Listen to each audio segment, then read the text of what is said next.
अस्सलाम वालेकुम। हर्बलिस्ट अवैस।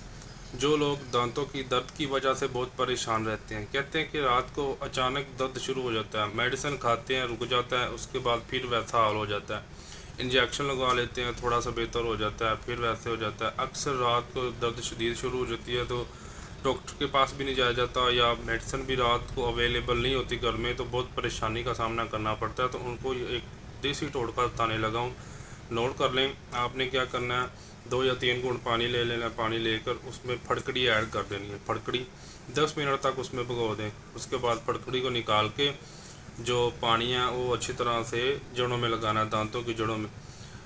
दांतों की जड़ों में 2 मिनट आपने लगाना है। इंशाल्लाह ताला जितनी मर्ज़ी शदीद दर्द हो रही हो दांतों की, 2 या 4 मिनट के अंदर अंदर ख़त्म हो जाएगी। अगर आपको हमारी वीडियोस अच्छी लगती हैं, लाइक शेयर और फॉलो लाजमी किया करें। अस्सलाम वालेकुम।